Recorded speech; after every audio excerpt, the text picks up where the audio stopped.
A divisão política da Europa no começo do século XX mostrava os estados nacionais mais antigos e já consolidados, como Inglaterra, Portugal, Espanha, França e a Rússia.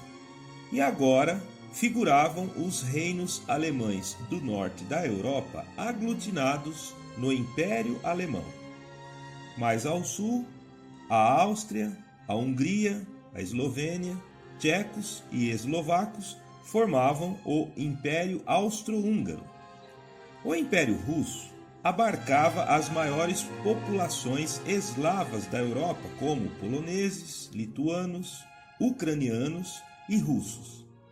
Na Península Balcânica, também povos eslavos como os sérvios, croatas, eslovênios e bósnios, que ainda estavam sob a égide do decadente Império Otomano e lutavam pela independência. Nessa fase da história europeia, o Império Alemão assumira a posição de mais rico e o mais militarizado Estado europeu, e tinham pretensões imperialistas de aumentar seu território e poder não só no continente, mas também tomar para si as colônias da França e da Inglaterra espalhadas ao redor do globo, já que necessitava de mercados para alimentar o seu pujante processo de industrialização.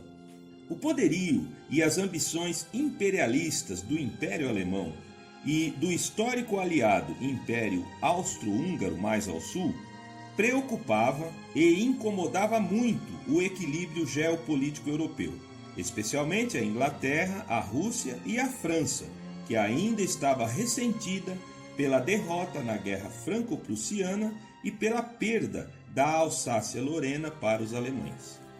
Esta configuração política moderna, onde a Europa não mais se constituía em vários reinos pequenos independentes, mas agora grandes estados nacionais soberanos, obrigou estes países a se alinharem em blocos ou alianças militares para se protegerem de estados rivais com pretensões imperialistas, como, por exemplo, a Tríplice Aliança, onde se agruparam o Império Alemão junto com o Império Austro-Húngaro e o Reino da Itália.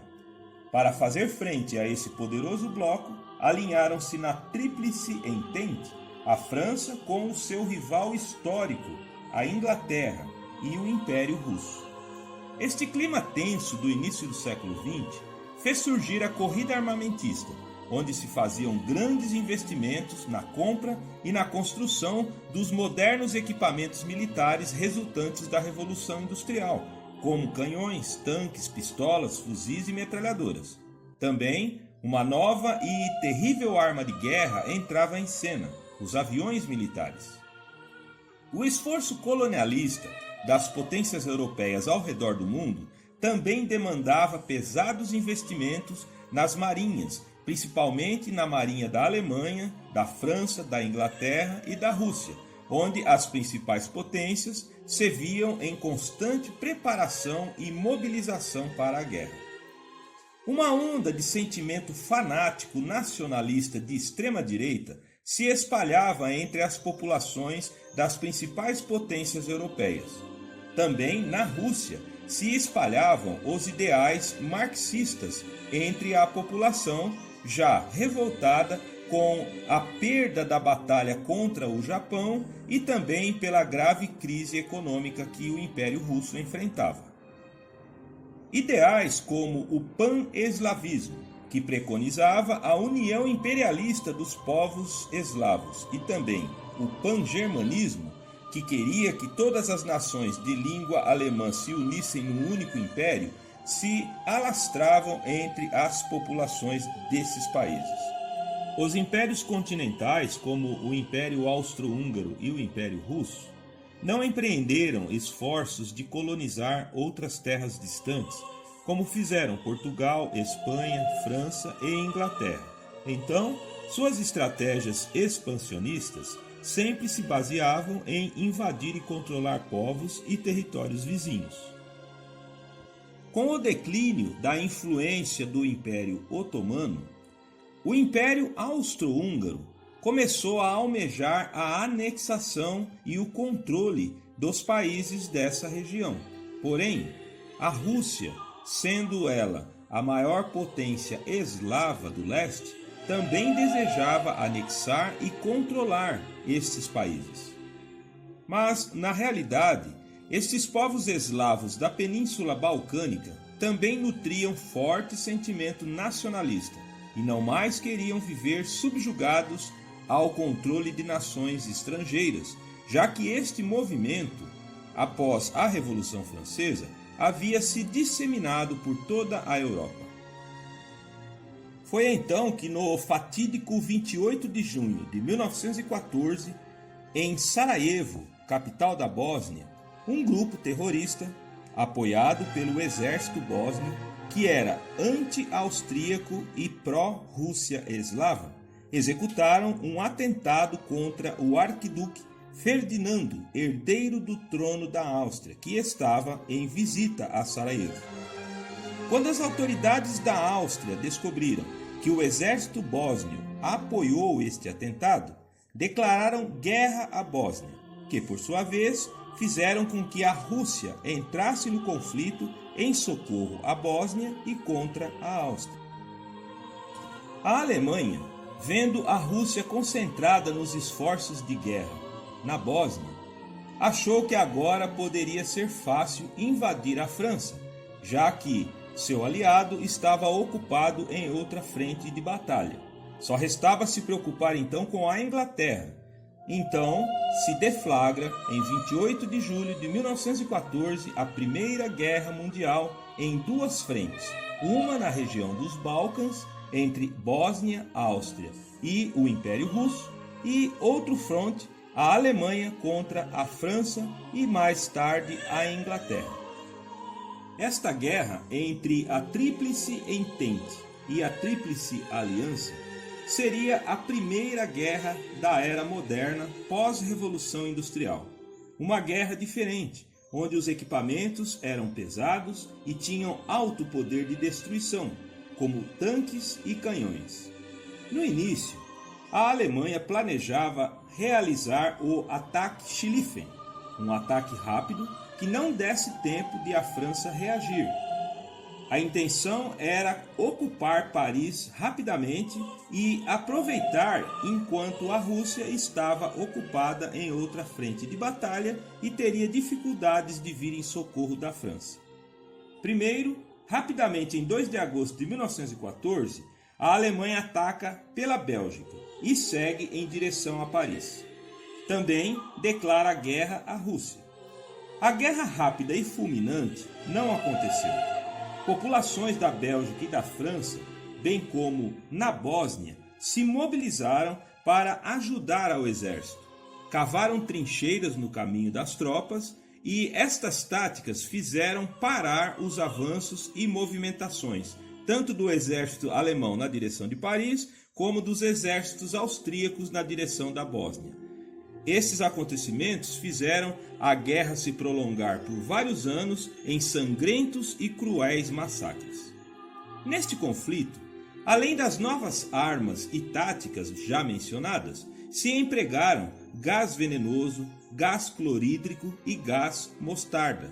Também lança-chamas e nos mares o emprego de submarinos torpedeiros para atacar navios de guerra, mas também afundar navios mercantes a fim de prejudicar e enfraquecer o comércio internacional da Inglaterra, da França e de outros países envolvidos. Nesta guerra, até o uniforme e os equipamentos dos soldados eram diferentes. Eles iam para as frentes de batalha com capacete, máscara para proteger contra gases mortíferos e granadas nas mãos. As fábricas automobilísticas e metalúrgicas eram convertidas em indústria de equipamento bélico e armamento, se caracterizando então na Primeira Guerra Mundial e total, já que todo o esforço industrial da nação era pelo esforço de guerra. Somente na Batalha de Verdun, onde os alemães tentaram romper o cerco francês para conseguir alcançar Paris, morreram 1 milhão de soldados. Já no fronte leste, a Alemanha teve que desviar tropas e ir em auxílio da Áustria contra a Rússia e contra o exército bósnio. Conseguiu ali impor graves derrotas contra as forças do imperador Nicolau II de Romanov da Rússia, jogando o Império do Czar numa grave crise política e econômica. Dessa forma, a Rússia foi forçada a abandonar a guerra logo em 1917, e estes acontecimentos ajudaram a desencadear a Revolução Russa, que derrubaria a monarquia do czar Nicolau II de Romanov e instauraria o comunismo logo em seguida.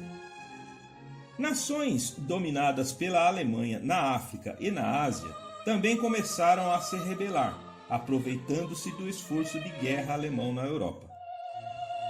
Um outro fato histórico lamentável decorrente da Primeira Guerra Mundial fora o genocídio promovido pelo partido político-militar denominado Jovens Turcos contra as populações de etnia armênia no nordeste da Turquia que queriam independência dos otomanos. Quase 2 milhões de armênios, incluindo também minorias de gregos e assírios, foram cruelmente exterminados. A grande diáspora do povo armênio, que atualmente está espalhado por várias partes do mundo, advém deste período. No fronte oeste da guerra, entre alemães e ingleses, e também franceses, os combates se davam nos ares e pelos mares. Quando um submarino alemão afundou um navio mercante inglês cheio de americanos dentro, os Estados Unidos decidiram entrar no conflito ao lado da França e da Inglaterra, a Tríplice Entente, e isto rompeu o equilíbrio de forças de modo que as nações alinhadas na Tríplice Aliança, Império Alemão, Império Austro-Húngaro e a Itália, que por sua vez havia abandonado a coalizão, começaram a declinar. A Itália tinha sérias desavenças com os austríacos e queria retomar territórios anteriormente tomados pelos austríacos, e decide mudar de lado e atacar o Império Austro-Húngaro, sendo que tanto os alemães como os austríacos começam a sofrer sucessivas derrotas em várias frentes de batalha, acabando praticamente arrasados por volta do final de 1917. A Primeira Guerra Mundial mobilizou 70 milhões de soldados, deixando 10 milhões de mortos e 21 milhões de soldados feridos, além de 8 milhões de mortes de civis. O mundo todo sofreu com a Primeira Guerra, já que as nações aliadas contra a Alemanha e a Áustria impuseram bloqueio naval, prejudicando a movimentação de mercadorias pelos mares, e também as potências industriais mergulhadas em crise praticamente travaram o crescimento da economia mundial. Foi quando o presidente americano Woodrow Wilson elabora um tratado de paz com 14 cláusulas para simbolicamente ser assinado na sede da então instituída Liga das Nações em Versalhes, nos arredores de Paris, a fim de acabar com o conflito e cicatrizar feridas ainda abertas desde o século XIX entre França e Alemanha. O Tratado de Versalhes considerou a Alemanha como a grande culpada pelo conflito. Por isso, a Alemanha teria que devolver a Alsácia e a Lorena para a França, perderia as colônias da África e da Ásia para a Inglaterra, a França e a Bélgica, e também assumiria o compromisso de manter um exército pequeno na Europa. Também pagar indenização de guerra aos países agredidos. Também teria que aceitar a independência política da Áustria nas questões europeias. Logo em agosto do ano de 1919, embora o nome oficial da Alemanha continuasse sendo Império Alemão, se instituiria a nova República de Weimar, sob um sistema semipresidencialista. Também a Alemanha perderia territórios para a Dinamarca, a Polônia, a Tchecoslováquia, a Bélgica, a Lituânia, e a possessão de Shandong na China passaria para o Japão. Também a Alemanha seria obrigada a indenizar em 270 bilhões de marcos alemães os países envolvidos no conflito.